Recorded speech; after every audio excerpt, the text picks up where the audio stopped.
Hi friends, this is Karan and welcome to Karan IAS Research Academy. Friends, अभी हम लोग Bihar special series देख रहे हैं, जिसमें से ये दूसरा वीडियो है। पहला वीडियो ज्योग्राफी का है जो अपलोड किया जा चुका है जलवायु से रिलेटेड, और आज यानी बिहार का भौतिक विभाजन एंड जलवायु ये हम लोग ने देखा है। आज उसी का नेक्स्ट पार्ट देख रहे हैं। तो चलिए, अभी तक अगर चैनल को सब्सक्राइब नहीं किए तो प्लीज़ चैनल को सब्सक्राइब कर लें, बेल आइकन को हिट करें। चलिए स्टार्ट करते हैं। क्या है बिहार में कृषि जलवायु? जी हाँ, बिहार में कृषि जलवायु, और ये क्वेश्चंस बीपीएससी का फेवरेट एरियाज है, तो यहाँ से क्वेश्चंस बनता ही है। तो प्लीज़ आप इसको ना केवल पढ़ें बल्कि सीरियसली पढ़ें, ताकि अगर यहाँ से क्वेश्चंस आए तो आपसे गलती ना हो। बिहार में कृषि की दशाओं एवं फसल वर्गीकरण के आधार पर कृषि जलवायु को 3 वर्गों में विभाजित किया गया। जी हाँ, कितने वर्गों में? तो 3 वर्गों में क्या किया गया? बिहार की जो कृषि है उसको जलवायु को वर्गीकृत किया गया। दक्षिण बिहार के तीसरे वर्ग को 2 उपवर्गों में विभाजित किया, यानी पहले 3 ही था, बट अब क्या किया है, मतलब 4 था लेकिन इसको ओवरऑल 3 कर दिया गया। ठीक है, जिसमें से आप इस तरह से देखें कि जो इस तरह मान लेते हैं बिहार है, तो ये जो है ये जोन 2 है और ये जोन 1 है। ठीक है, और ये जोन 3 है। नीचे वाला जोन क्या है? दक्षिण बिहार जो है जोन 3 है। इस 3 जोन को फिर 2 पार्ट में किया गया है। ठीक है, यानी 3 का पार्ट ए और पार्ट बी। चलिए देखते हैं कौन से जिला है। ठीक है, यानी पहला जो जोन है वो जोन ये वाला है, यानी जोन 1। जोन 1 में टोटल 13 डिस्ट्रिक्ट है, कुल 13 डिस्ट्रिक्ट है, जबकि जोन 2 में 6 डिस्ट्रिक्ट है। जोन 2 में 8 डिस्ट्रिक्ट है। जोन 2 में 8 डिस्ट्रिक्ट है। आपको याद कैसे रखना है? ऐसे भी जो मान लीजिए गंगा नदी है इस तरह से है, तो नॉर्थ चूँकि गंगा नदी ही डिवीजन का मेन कारण है, यानी 2 वर्गों में बिहार को विभाजित करती है। तो जोन 1 में सर्वाधिक ये 13 डिस्ट्रिक्ट है, और जोन 2 में कितना? 8 डिस्ट्रिक्ट। बाकी बचा किस में है? तो जोन 3 में। जोन 3 का 2 पार्ट है। जोन 3 का 2 पार्ट कौन कौन?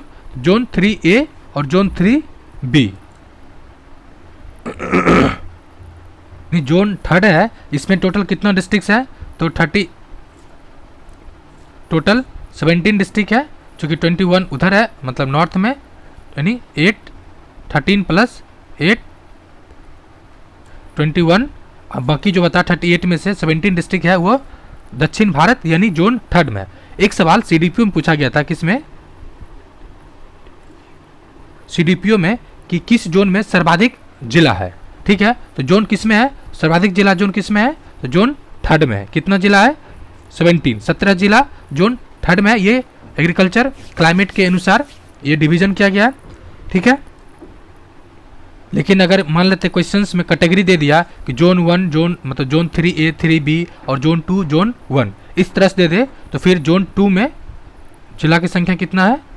जोन 1 में जिला की संख्या मैक्सिमम है। अगर कैटेगरी वाइज दे दिया तो यानी जोन अगर 1 2 3 दे दिया तो फिर जोन 3, लेकिन अगर जोन 1 2 3 एंड 3 1 इस तरह कर दे फिर 1 के साथ जाना है। ठीक है, अब ये जो वर्गीकरण है देखते हैं कौन कौन से जिला है। बस एक बार सुन लीजिए, याद करने पे फोकस नहीं करना, बस आपको याद रखना है कि जोन 1 जो है वो जो पश्चिम चंपारण साइड है। जोन 2 जो है वो किधर है? तो किशनगंज साइड है। जोन 3 और जोन 3A और 3B इसमें टोटल कितना है? 17। ठीक है, जिसमें से जोन यानी अगर इसको अरेंज करने दे दे तो जोन 1 में मैक्सिमम जिला है, उसके बाद जोन 3 का B है, उसके बाद जोन 2 है, फिर जोन 3A है। इस तरह से एक बार जिला देख लीजिए, बाकी याद नहीं करना, बस सुन लीजिए। पश्चिम चंपारण, पूर्वी चंपारण, सीतामढ़ी, मधुबनी, गोपालगंज, सिवान, सारण, मुजफ्फरपुर, दरभंगा, इस तरह से। इसका फ्रेंड्स PDF भी आपको ग्रुप में शेयर कर दिया गया है, टेलीग्राम ग्रुप में। अगर आपने अब तक ज्वाइन नहीं किया तो इसी चैनल का टेलीग्राम ग्रुप भी है, जहां आप ज्वाइन करके PDF प्राप्त कर सकते हैं। ठीक है, जोन 3 में जो 3 का A में कौन कौन सा है? तो भागलपुर, यानी जो ये वाला था अंग वाला पार्ट था भागलपुर जो था, मुंगेर ये वाला, जम्मू शेखपुरा, लखीसराय। उसके बाद जोन 3 का B, इसमें 11 जिला है, ये देख लेना है।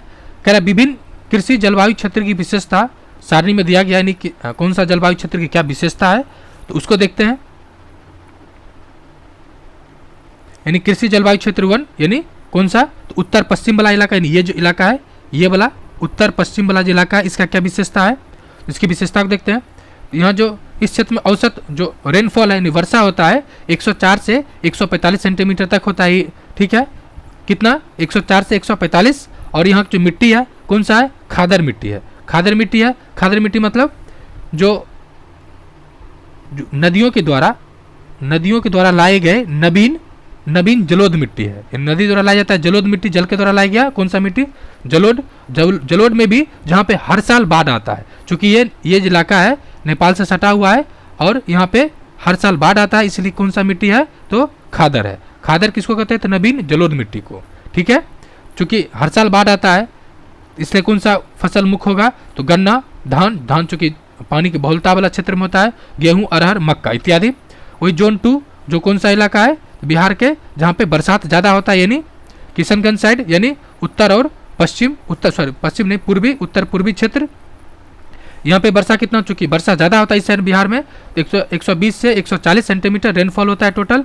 जबकि मुख्य फसल वही जहाँ पानी की ज़्यादा आवश्यकता होती है, कहाँ पे होता है, जूट में, धान में, चाय में, मक्का में, ठीक है। वही जोन 3 की बात की जाए ओवरऑल, तो दक्षिण बिहार की दक्षिणी क्षेत्र है, इसमें कौन सा है, तो औसत वर्षा 100 से कम, मतलब 100 से 90 मतलब 95 से 115 सेंटीमीटर तक होता है।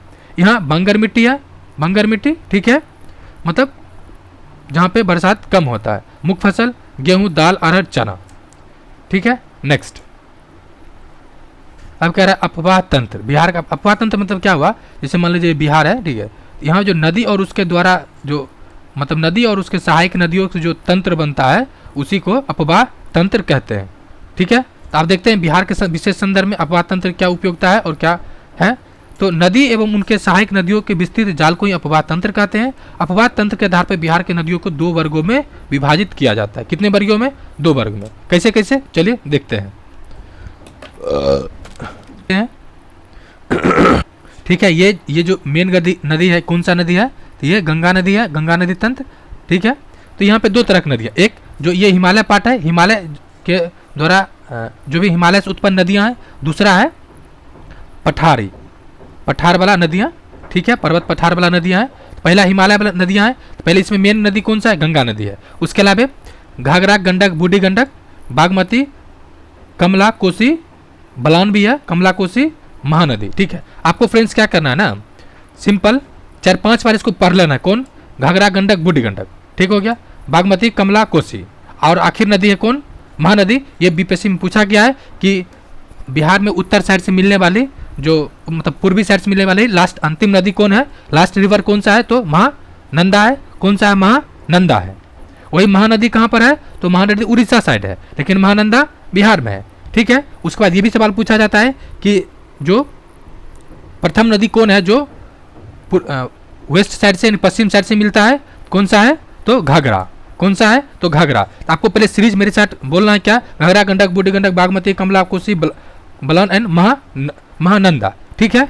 उसके अलावा जो दक्षिण साइड की नदियां हैं, जो पठारी नदियां हैं, ये कौन सा है, तो सोन में कर्मनाशा, सोन, पुनपुन, फल्गु, ये सब इसी का सहायक नदी है। क्यूल, ये मेन नदियां हैं। कौन है, सबसे पहले बिहार का एक इंटरेस्टिंग फैक्ट है कि एक चीज़ कहा जाता है कि ज़्यादा अगर पाप कर लिए हैं तो आप गंगा नदी में जाके नहा लीजिए, स्नान कर लीजिए, आपका पाप धुल जाएगा। अगर आप कुछ कर्म ज़्यादा कर लिए हैं तो जाके कर्मनशा में नहा लीजिए, मामला बराबर हो जाएगा।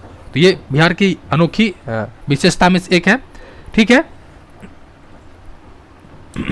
अब जो हिमालय नदियां हैं उसको याद कैसे कर सकते हैं, तो जीबीएम एन किलोमीटर, यानी नदी है तो किलोमीटर लगा दिए, क्या है, तो नदी जो है वो जीबीएम किलोमीटर में बहती है। किस में, तो जीबीएम किलोमीटर में। जी से घाघरा, गंडक, ठीक है। उसके बाद बी से बूढ़ी गंडक, बागमती, के से कमला एंड कोसी, ठीक है। एम से क्या हो जाएगा, महानंदा।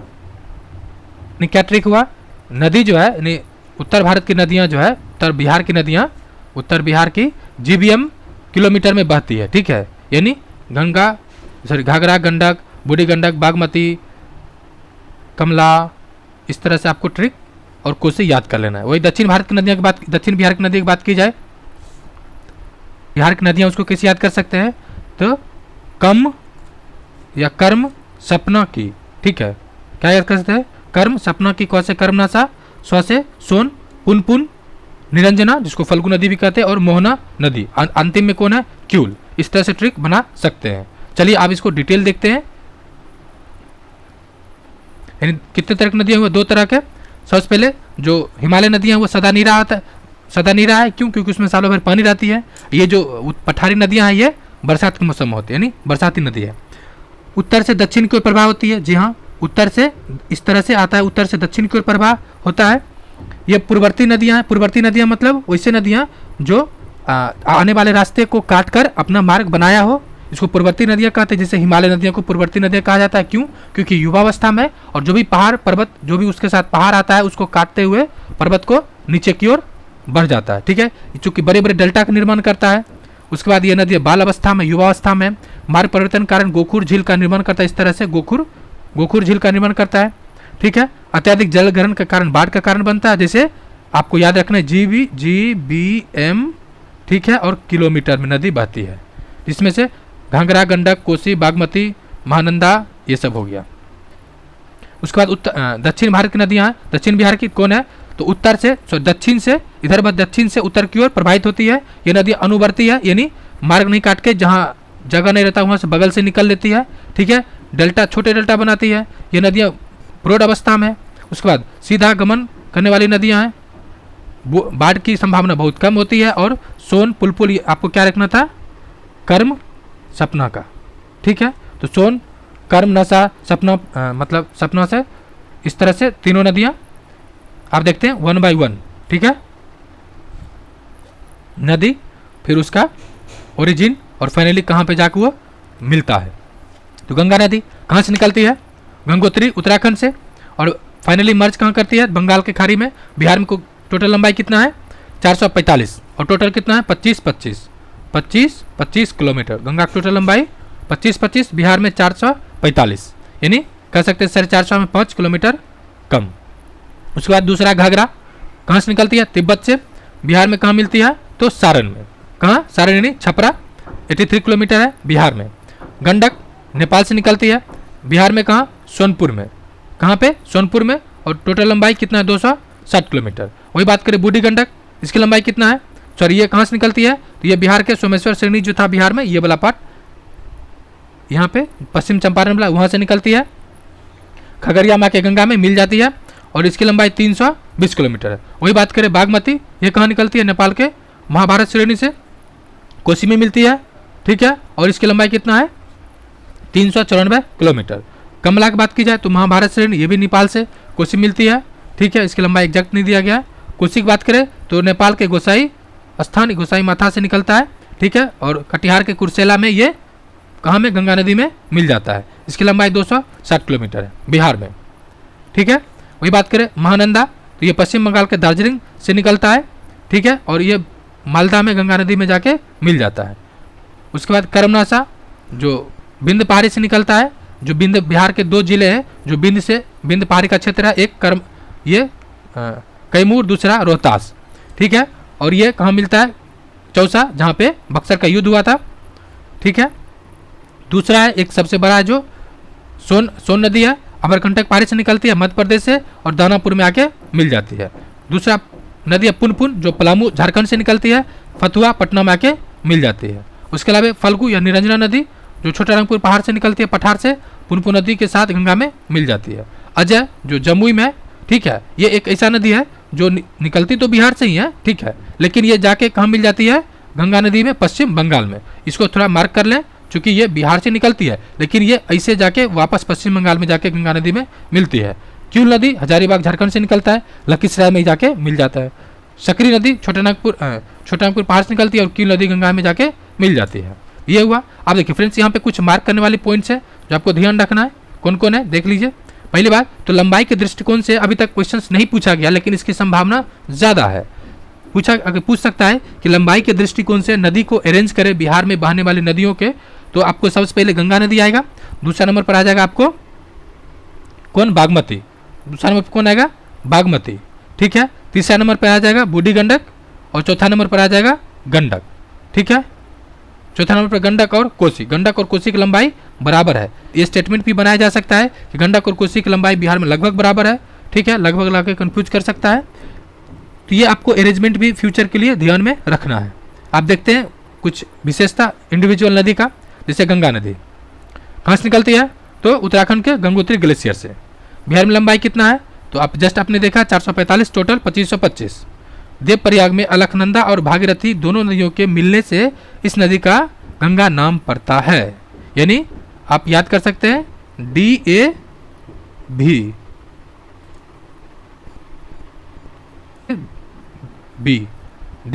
देव, देव से देवप्रयाग, अलकनंदा, भागीरथी, और ये फिर मिल जाता है तो गंगा के नाम से जाना जाता है, ठीक है। गंगा नदी की बिहार के प्रमुख एवं मतलब अपवाद तंत्र है, मेन नदी भी है, और इसी के आधार पे बिहार को उत्तर और दक्षिण बिहार का वर्गीकृत या बांटा गया है।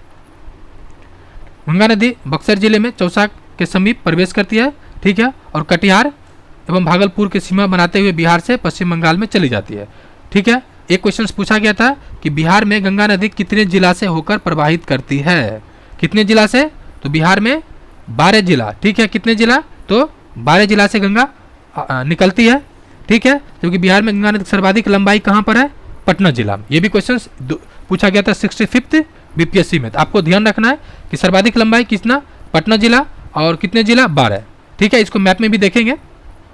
गंगा की सहायक नदी आप देख चुके हैं ऊपर से, यानी GB वाला, GBM किलोमीटर, ठीक है।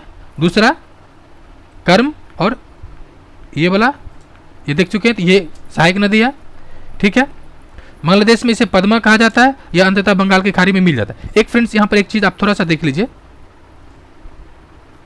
है, ठीक है, आपको बस ट्रिक के तौर पे याद रखना है। ये मान लीजिए गंगा नदी है, गंगा नदी जैसे ही बांग्लादेश में प्रवेश किया, पहले बिहार में, सॉरी अभी भारत में इसका गंगा नाम है, जैसे बांग्लादेश में प्रवेश किया, ये बांग्लादेश मान लीजिए, तो इसका नाम हो गया प्रवेश, मतलब प से प्रवेश और प से पद्मा, ठीक है, प से प्रवेश और प से पद्मा, यानी गंगा जब बांग्लादेश में इंटर करता है तो उसका क्या नाम पड़ता है, पद्मा, ठीक है।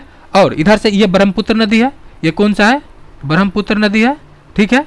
ये जैसे ही ब्रह्मपुत्र नदी यहाँ आया, दोनों मिला, यानी अब क्या हुआ कि गंगा और ब्रह्मपुत्र दोनों नदी मिक्स कर रहा, मिल गया बंगाल में, बंगाल के खाड़ी से पहले। कौन नदी, गंगा और ब्रह्मपुत्र, इसका नाम क्या पड़ गया, मिलने से मेघना, यानी दोनों मिला तो उसका नाम क्या पड़ा, मेघना, ठीक है। और मेघना के रूप में ही बे ऑफ बंगाल, यानी बंगाल की खाड़ी में ये मर्ज करती है या समाहित होती है। यानी जैसे ये ब्रह्मपुत्र नदी, ठीक है, ब्रह्मपुत्र नदी के नाम से ही है, लेकिन जैसे गंगा नदी बंगाल में प्रवेश किया, सॉरी ये बांग्लादेश में, तो उसका नाम हुआ प से प्रवेश, प से पद्मा, और दोनों मिल गया तो मेघना। तो आपको ये याद रखना है, ठीक है।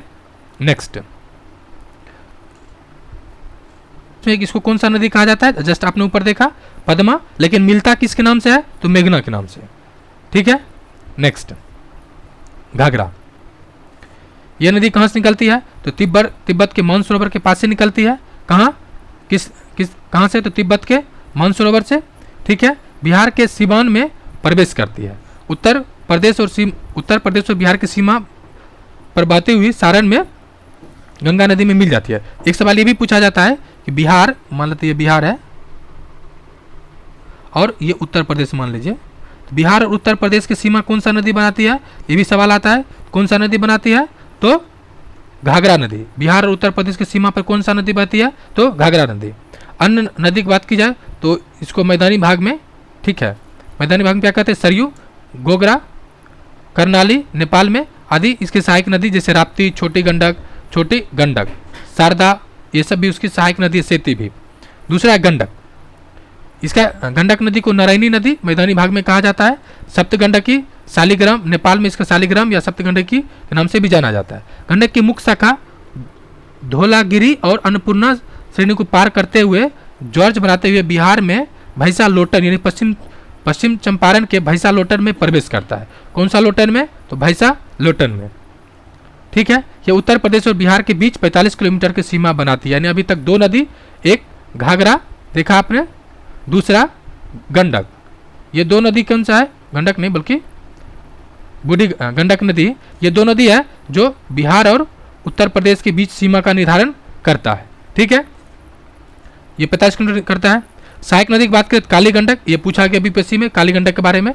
उसका त्रिशूल, बूढ़ी गंडक आदि, मानी बूढ़ी गंडक भी किसका सहायक नदी है, तो गंडक का है। चलिए बूढ़ी गंडक नाम क्यों पड़ा इसका, तो जो पहले गंडक, अभी जो गंडक है पहले यहाँ पे बूढ़ी गंडक बहता था, लेकिन बूढ़ी गंडक क्या हुआ कि मतलब वहीं रह गया, लेकिन गंडक जो है दूसरा जगह मार्ग अपना विस्तारित कर लिया और यहाँ पे एक नदी रह गया जिसका नाम बूढ़ी गंडक पड़ गया। ये भी आपको ध्यान रखना है। अब कह रहा है कि इसमें मिलने वाले गोले गोले पत्थरे को शालिग्राम कहा जाता है, यानी शालिग्राम क्या है, पत्थर है। कौन सा पत्थर, तो इस नदी में मिलता है, कौन सा, गंडक में। दूसरा है बूढ़ी गंडक, ये कहाँ से निकलता है, तो सोमेश्वर की श्रेणी से, ठीक है, निकलकर पश्चिम चंपारण, पूर्वी चंपारण, मुजफ्फरपुर, सीतामढ़ी, बेगूसराय जिले में प्रवाहित होते अंत में खगड़िया जिला में। आपको बस ध्यान रखना है कहाँ सा, तो खगड़िया जिला में ये गंगा नदी में मिल जाता है। अन्य नाम की बात करें, सिकरहना ऊपरी भाग में कहा जाता है। सहायक नदी की बात करें तो मसान, बलौर, तिऊर, धनौती। धनौती नदी थोड़ा सा फेमस है चूंकि इस पर कुछ प्रोजेक्ट चल रहा है इसीलिए। नेक्स्ट नदी है बागमती नदी। बागमती नदी नेपाल के महाभारत श्रेणी से निकलती है, बिहार में सीतामढ़ी जिले में प्रवेश करती है, अंत में गंगा नदी में विलीन हो जाती है, ठीक है। पहले ये बूढ़ी गंडक के पार्ट था। ये फ्रेंड्स इंटरेस्टिंग फैक्ट है, आपको क्या करना है, ध्यान रखना है। पहले ये बूढ़ी गंडक में मिलती थी, लेकिन अब ये कमला नदी से मिलकर कोसी में मिलता है। इसका मतलब क्या हुआ, ये कहना चाह रहा है, मान लेते ये बिहार है और ये मान बूढ़ी गंडक है, ठीक है। तो जो बागमती नदी था पहले इधर से सीतामढ़ी से प्रवेश करते हुए यहाँ पे मिल जाता था, किस में, तो बूढ़ी गंडक में। लेकिन अब क्या हुआ कि इसमें धारा परिवर्तन हुआ और यहाँ तो नहीं जाके अब इस तरह से ये किस में मिलता है, तो कमला नदी में ये मिल जाती है। फिर ये कमला नदी के सहारे कोसी में मिलती है और कोसी फिर गंगा में। इसके सहायक नदी की बात करें तो लखनदेई भी आजकल चर्चा में है, मनोहरा, अवधारा, विष्णुमती, ये सब बहुत सारा है, लेकिन आपस एक बार रीड कर लो ताकि ऑप्शन पिक किया जा सके। नेपाल में इसी नदी को तट पे काठमांडू और पशुपतिनाथ का मंदिर भी है, किस पे, तो बागमती नदी पे। नेक्स्ट कोसी नदी, ये बहुत इंपॉर्टेंट है और इसे बिहार का विभीषिका भी कहा जाता है क्योंकि ये इतना ज़्यादा मार्ग बदलता है कि बाढ़ के लिए फेमस है। नेपाल के उत्तर पूर्व में स्थित गोसाई स्थान या गोसाई माथा से निकलती है। इसे नेपाल में सप्तकोशी भी कहा जाता है। चूँकि यह सात धारा के मिलने से बनती है, इसलिए इसको सप्तकोशी कहा जाता है। बिहार में सुपौल जिला में प्रवेश करती है तथा कुर्सेला यानी कटिहार में विलीन गंगा में हो जाती है।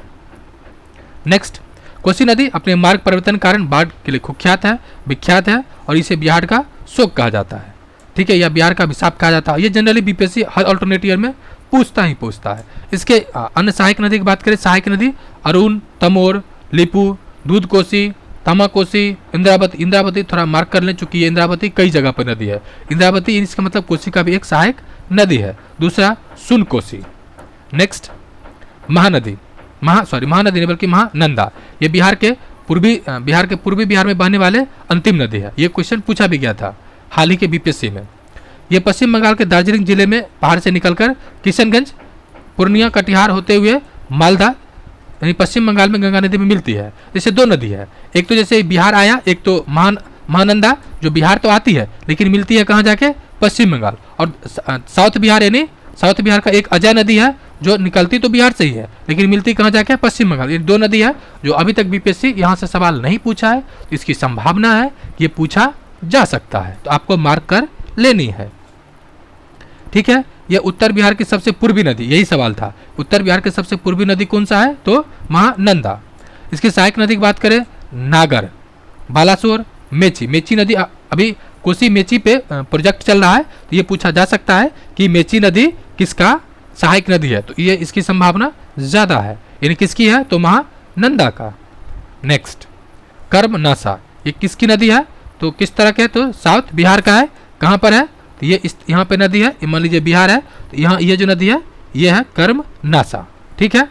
इसकी उत्पत्ति की बात की जाए तो कहाँ हुआ था, बिंद पहाड़ी से होती है, ठीक है। बिंद के दो जिला बिहार में टच करता है, कौन सा, तो ये दो जिला है रोहतास और बक्सर, ठीक है। रोहतास और कैमूर बिंद पहाड़ी का पार्ट है, ठीक है। उत्पत्ति बिंद पहाड़ी से होती है, बिहार उत्तर प्रदेश की सीमा का निर्धारण करती है।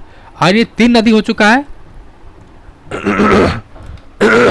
यानी अभी तक हम लोग ने 3 नदी देख चुका है जो बिहार और उत्तर प्रदेश की सीमा का निर्धारण करता है। ये क्वेश्चंस अभी तक नहीं पूछा गया है, मतलब पूरी तरह से, लेकिन इनडायरेक्टली पूछा गया है, तो इसकी संभावना बनती है। कौन सा है?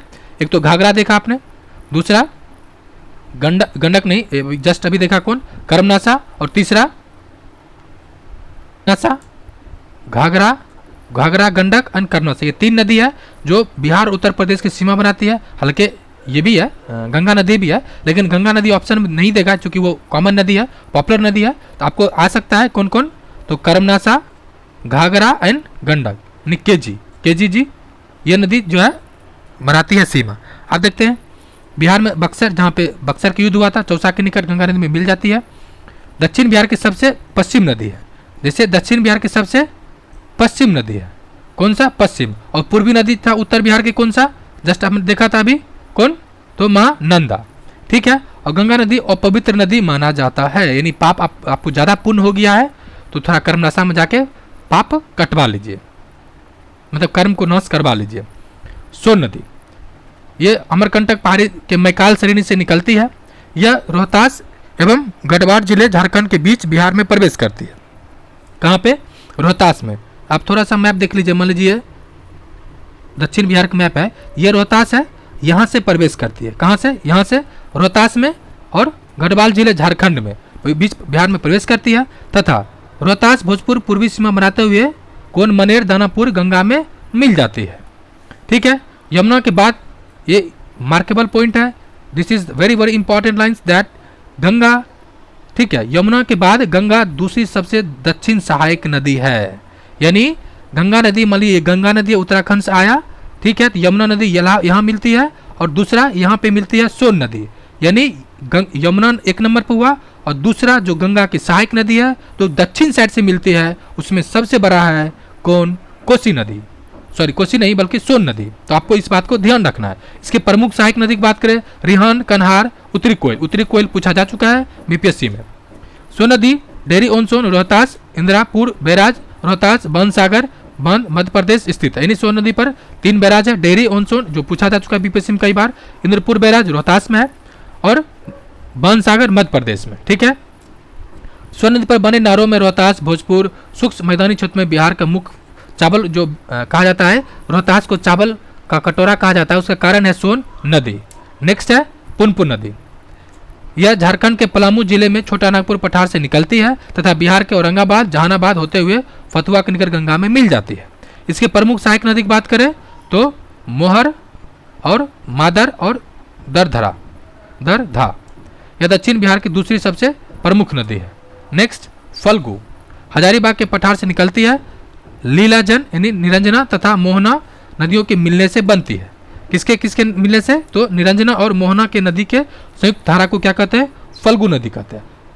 अतः ये गया होते हुए पुनपुन नदी में कहाँ जाता है? मिल जाता है। गया का नाम क्या हो गया? गया जी। ठीक है। नेक्स्ट, गया में फल्गु नदी के पास विष्णुपद मंदिर है, ये कई बार पूछा जा चुका है, जहाँ पितृपक्ष के दौरान लाखों संख्या में हिंदू तीर्थयात्री यात्रा करते हैं, यानी जो पिंडदान किया जाता है अपने पूर्वजों का यहीं पे। फल्गु नदी भारत का सबसे बड़ा रबर डैम गयाजी डैम बना है। कौन सा? फल्गु नदी पे गयाजी डैम बनाया गया है। फल्गु नदी के किनारे गौतम बुद्ध को ज्ञान की प्राप्ति हुआ था, इसलिए इसके ऐतिहासिक काफ़ी ज़्यादा महत्व है हिंदू और बौद्ध धर्म दोनों के लिए। ठीक है। आप देखते हैं कुछ प्रमुख नदी के किनारे स्थित शहर है, तो पटना जो गंगा नदी किनारे है, ठीक है, मोकामा गंगा नदी किनारे, मुंगेर गंगा नदी किनारे, भागलपुर गंगा नदी किनारे, बक्सर गंगा नदी किनारे, छपरा घाघरा नदी। यानी इसमें से आपको अगर मार्क करना हो अगर 2-3 पॉइंट, तो पटना आपको याद ही होगा गंगा नदी, ठीक है। उसके बाद आपको भागलपुर भी, चूंकि गंगा डॉल्फिन अभयारण्य है तो गंगा नदी पर ही है, मुंगेर है भी, बक्सर बेगूसराय भी है। ठीक है। नेक्स्ट, इसमें और कुछ है, जैसे कि घाघरा पे कौन है? तो छपरा जो है, छपरा घाघरा पर है। हाजीपुर, ये पूछ के कंफ्यूज कर सकता है, क्योंकि हाजीपुर के उस पार गंगा नदी है, तो ये किस नदी पर हाजीपुर शहर है? तो गंडक नदी पे। उसके अलावा शहर देखते हैं सोनपुर जहाँ मेला लगता है वो कौन नदी पर है? तो गंडक नदी। ध्यान रहे फ्रेंड्स, सोनपुर मेला कहाँ लगता है? तो सोनपुर में, लेकिन किस नदी किनारे है? गंडक नदी। मुजफ्फरपुर बूढ़ी गंडक, खगड़िया बूढ़ी गंडक, चूंकि देखिए खगड़िया बाढ़ के लिए फेमस है, ठीक है, जहाँ कोसी काफ़ी तबाही मचा था, लेकिन खगड़िया शहर की बात की जाए तो मार्केबल पॉइंट है, कहाँ पर है? तो बूढ़ी गंडक नदी पे। समस्तीपुर बूढ़ी गंडक, दरभंगा बागमती, फल्गु, जस्ट आपने गया जी देखा, फतुआ, पुनपुन और गंगा नदी। ठीक है, नेक्स्ट है इस पे कुछ जो बहुउद्देशीय परियोजना है उसको देख लेते हैं। तो जल प्रबंधन के उद्देश्य से बिहार में 3 महत्वपूर्ण बहुत मतलब जो मल्टी डायमेंशनल या मल्टी प्रोजेक्ट जो बना गया है, निर्माण किया गया, उसमें कौन कौन है, जिसमें मेन उद्देश्य क्या होता है, बाढ़ नियंत्रण, सिंचाई प्रबंधन, जल संरक्षण, पर्यटन, बिजली उत्पादन, परिवहन इत्यादि इसका लक्षित होता है। ठीक है, 3 इंपॉर्टेंट है, कौन कौन है देख लीजिए। बिहार में बहुउद्देशीय परियोजना की बात की जाए, सोन नदी, गंडक नदी और कोसी नदी, ये 3 इंपॉर्टेंट है। ठीक है, तो देखते हैं कौन कौन सा है। सोन बहुउद्देशीय परियोजना, इसकी निर्माण कब हुआ था, 1874 में, डेहरी ऑन सोन रोहतास में है। ठीक है, बिहार का सबसे पुराना और प्रथम कौन सा बहुउद्देशीय परियोजना है, इसलिए ये कई बार एग्जाम में पूछा जा चुका है। ठीक है, उसके बाद डेहरी में बरून के पास सोन नदी पर बांध बनाकर 2 नहरें निकाली गई है। कितने, 2 नहरें, इस तरह से, जैसे मान लीजिए ये बिहार है, ये सोन नदी इंटर किया, एक साइड पूर्वी साइड है, दूसरा पश्चिम साइड है। ठीक है, तो पूर्वी सोन नदी, ये तो ऐसे नाम में लगा हुआ ही पूर्वी है, इसके पूछने की संभावना बहुत कम है, लेकिन ये पूछा जा सकता है कि पूर्वी सोन नदी से कौन कौन जिला लाभान्वित होता है, कौन सा है, औरंगाबाद, गया, जहानाबाद, अरवल, पटना। फ्रेंड्स, ये मार्केबल पॉइंट्स है कि पूर्वी सोन नदी से पटना जिला भी लाभान्वित होता है, क्योंकि पटना में ऑलरेडी गंगा नदी है, तो ये अगर ऑप्शन दे तो आप कंफ्यूज कर सकते हैं। तो आपको ध्यान रखना है कि पूर्वी सोन से पटना जिला भी लाभान्वित होता है, उसके अलावा गया, औरंगाबाद तो है ही। पश्चिम सोन की बात करें तो इसमें रोहतास, कैमूर, बक्सर, भोजपुर इत्यादि जिला इससे लाभान्वित होता है। सोन नदी पर 2 जल विद्युत परियोजना भी है, जैसे डेहरी जल विद्युत परियोजना, क्षमता कितना है, 6.6 मेगावाट, एंड बरून जल विद्युत परियोजना, चूंकि बरून पूछा जा सकता है, बरून सोन नदी से मैच नहीं करता है, नाम में नहीं लगा हुआ सोन नदी, इसलिए बरून जल विद्युत परियोजना भी है जो सोन नदी पर भी है। ठीक है, दूसरा है गंडक बहुउद्देशीय परियोजना, गंडक नदी एवं भारत नेपाल, जो गंडक नदी है वो भारत और नेपाल के बीच संयुक्त परियोजना है। किसका, भारत और नेपाल का। इसका लाभ बिहार, उत्तर प्रदेश, नेपाल तीनों को मिलता है। देखिए फ्रेंड्स, ये क्वेश्चन दे सकता है, इसके लाभान्वित कौन कौन होता है, तो नेपाल और बिहार, चूंकि इसी दोनों का परियोजना है, लेकिन इससे उत्तर प्रदेश भी लाभान्वित होता है। ये पॉइंट आप मार्क कर ले। इसकी निर्माण कब हुआ था, 1959 में, नेपाल के सहयोग से। ठीक है, और इस कार्य कब शुरू हुआ, मतलब शुरुआत हुआ 1960 से। ठीक है, भारत नेपाल सीमा, चूंकि ये जो कोसी नदी है भैंसालोटन से ही निकलती है, पास नदी पर बांध का निर्माण कर जलाशय का निर्माण किया गया। ठीक है, बैराज या बांध वाल्मीकि नगर के पास त्रिवेणी संगम के पास निर्मित है। ये क्वेश्चंस कई बार पूछा गया है कि जो त्रिवेणी संगम है किसके पास है, तो यह बांध या वाल्मीकि नगर के पास त्रिवेणी संगम है। किसका पार्ट है, तो गंडक का। किसका पार्ट है, तो गंडक का, क्योंकि गंडक नदी में या त्रिवेणी नदी में त्रिवेणी जो संगम है, ठीक है, इसमें कहीं से भी ये गंडक नदी जुड़ा हुआ नहीं दिखता है, इसलिए ये पूछा जाता है। गंडक परियोजना का जलाशय में पूर्व पश्चिम की नहर निकाली गई है। ठीक है, पूर्वी गंडक और पश्चिम गंडक। नेक्स्ट है, पूर्वी नहर 3 भागों में विभक्त है, तिरहुत, त्रिवेणी, दोन। ये पॉइंट आप क्या कर ले, मार्क कर ले। कौन कौन है, गंडक का कौन कौन नदी है विभक्त किया गया, तिरहुत, त्रिवेणी और दोन। ठीक है, तिरहुत, त्रिवेणी, दोन नहर से पश्चिम चंपारण, पूर्वी चंपारण, मुजफ्फरपुर, वैशाली जिला लाभान्वित होता है। वही बात करें, पश्चिम जलाशय से नेपाल होकर निकलती